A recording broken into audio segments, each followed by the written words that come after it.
Weight loss solutions are not one size fits all. Hers makes it simpler to get started and stick with a weight loss plan, backed by expert-guided online care that puts your weight loss goals first. These include oral medication kits or compounded GLP-1 injections. Through Hers, pricing for oral medication kits start at just $69 a month for a 10-month plan when paid in full upfront. No hidden fees, no membership fees. You shouldn't have to go out of your way to feel like yourself. Hers brings expert care straight to you with 100% online access to personalized treatment plans that put your goals first. Reach your weight loss goals with help through Hers. Get started at forhers.com/4u to access affordable, doctor-trusted weight loss plans. That's forhers.com/4u, forhers.com/4u. Paid for by Hims and Hers Health. Weight loss by Hers is not available everywhere. Compounded products are not FDA approved or verified for safety, effectiveness, or quality. Prescription required. Restrictions at forhers.com apply.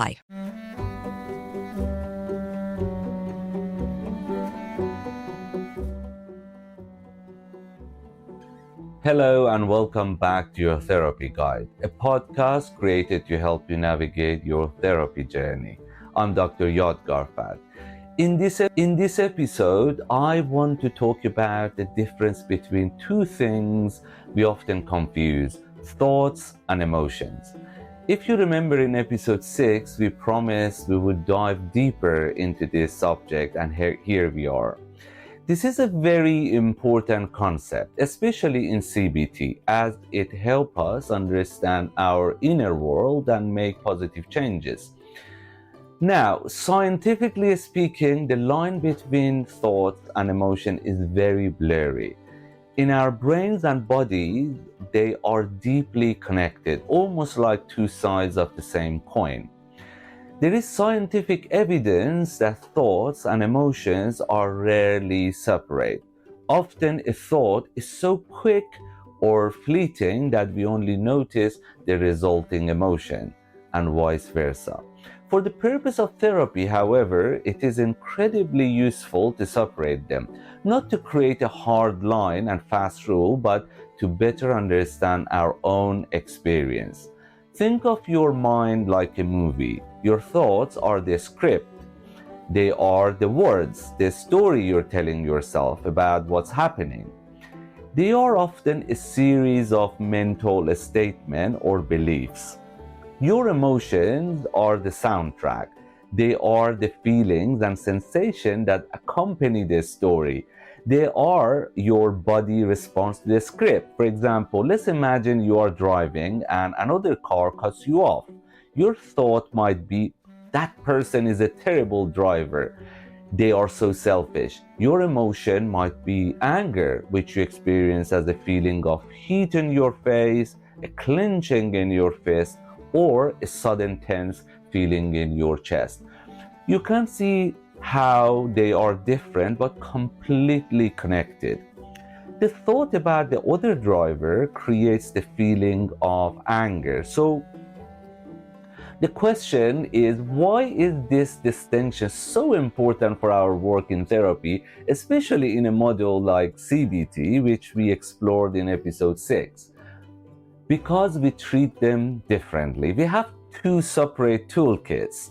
For our thoughts, we have the power of challenge. We can't stop an automatic thought from popping into your head, but we can question it. We can ask ourselves, is this thought 100% true? Or what's another way to look at this? For example, we can challenge the thought earlier we said, that person is a terrible driver, by thinking maybe they are rushing to the hospital. Maybe you can say, I don't know the full story, what's going on. For our emotion, this is a different approach. We can't simply change an emotion with your mind. We can't just turn it off, the feeling of sadness or anxiety like the light switch. Instead, we learn to sit with and tolerate our emotions. We learn to understand them and process them, much like listening to a song on the soundtrack without letting the music control the entire movie.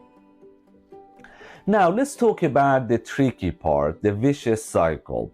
Our thoughts and emotions often feed each other. Think about a time you felt a bit down or lonely. The emotion is perhaps sadness. The thought might be, nobody cares about me, I'm all alone.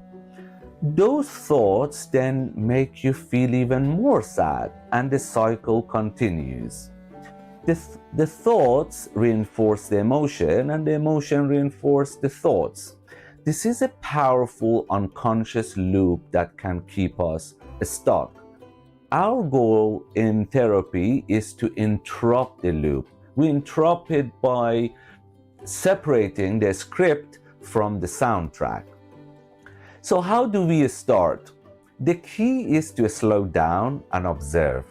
Just like a film critic, your job is to notice the movie playing in your mind. The first step is to simply name your emotion. Is it anger? Is it sadness? Is it fear? Naming it helps to create a little bit of distance between you and the feeling. Next, you look for the thought, the script that was playing just before or during that emotion. This is often the hardest part because these thoughts are so quick, they feel automatic. For example, you're at a party and you start to feel anxious. Your body might feel tense, your hands might get a little sweaty. Instead of just reacting, you pause and ask, what emotion am I feeling? I'm feeling anxiety, for example. What thought were going through my head?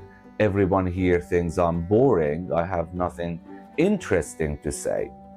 Just by beginning to separate the script from the soundtrack, you'll gain an incredible amount of insight into your own inner world.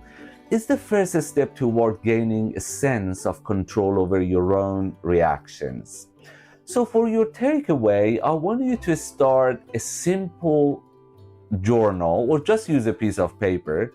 When you experience a strong emotion, try to pause and ask yourself those two simple questions. What emotion am I feeling? What thoughts were going through my head just before or during these feelings? Do this a few times a day for a week. You'll be amazed at the patterns you begin to notice. This is a practical work of therapy and is how we turn insight into lasting change. Thank you again for joining me on this episode of your therapy guide. These short episodes are designed to answer some of the most common questions my client asks and encourage you to listen to other episodes to find answers to your questions. Don't forget to subscribe to this podcast and follow me on my social media channels so you don't miss any future episode. You can find all the links in the show notes. Until next time, take care.